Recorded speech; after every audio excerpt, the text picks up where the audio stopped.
Assalamualaikum warahmatullahi wabarakatuh. Perkenalkan, nama saya Alan Kartika Chandra dengan NIM 11191006 dari Institut Teknologi Kalimantan. Saya akan menampilkan hasil dari pengerjaan UTS saya. Jadi kali ini saya menggunakan beberapa metode seperti static routing, RIP versi 2, iGrip, OSPF, dan ACL. Yang pertama itu static routing. Static routing adalah routing yang dilakukan secara manual. Setiap jaringan yang akan di-routing harus dikonfigurasi satu persatu oleh administrator jaringan. Kelebihan dari static routing adalah lebih aman serta tidak membutuhkan sumber daya yang besar. Kemudian RIP versi 2. RIP adalah kependekan dari Routing Information Protocol, merupakan suatu metode routing dinamik yang digunakan pada jaringan LAN maupun WAN dan menggunakan distance vector. RIP pertama kali didefinisikan dalam RFC 1058 dan pengertian RIP versi 2 adalah merupakan perbaikan dari RIP versi 1. Pada RIP versi 2 telah mendukung penggunaan classless network sehingga informasi tabel routing yang disebarkan termasuk subnet yang tidak default atau jaringan yang sudah di subnet. RIP versi 2 memiliki beberapa keuntungan, salah satunya itu mudah dikonfigurasi, tidak memerlukan desain seperti OSPF, tidak kompleks, dan less overhead.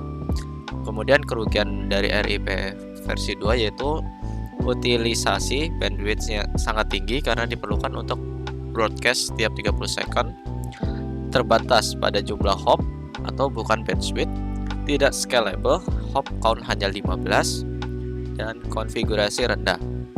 Kemudian yaitu iGrip atau singkatannya dari kepanjangannya yaitu Enchanted Interior Gateway Routing Protocol, adalah sebuah metode routing yang dikembangkan dari metode sebelumnya yaitu IGRP atau Interior Gateway Routing Protocol dan menggabungkan metode routing RIP atau Routing Interior Protocol.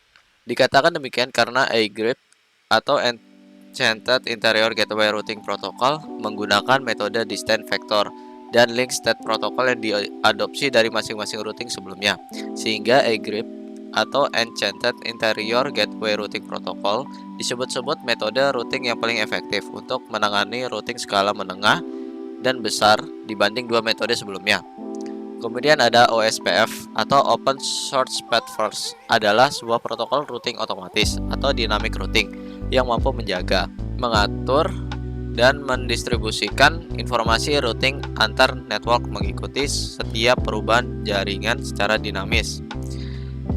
Pada OSPF dikenal sebuah istilah Autonomous System atau AS, yaitu sebuah gabungan dari beberapa jaringan yang sifatnya routing dan memiliki kesamaan metode serta polisi dengan pengaturan network yang semuanya dapat dikendalikan oleh network administrator.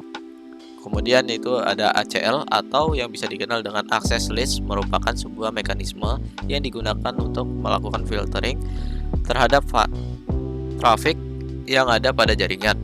Dengan menerapkan ACL, kita bisa mengizinkan atau menolak paket dari suatu host yang menuju ke tujuan tertentu, misalnya server. Bisa dikatakan access list ini seperti hanya firewall. Jadi cukup sampai di sini saya penjelasan tentang beberapa metode yang saya gunakan dalam mengerjakan soal UTS kali ini. Sekian, terima kasih.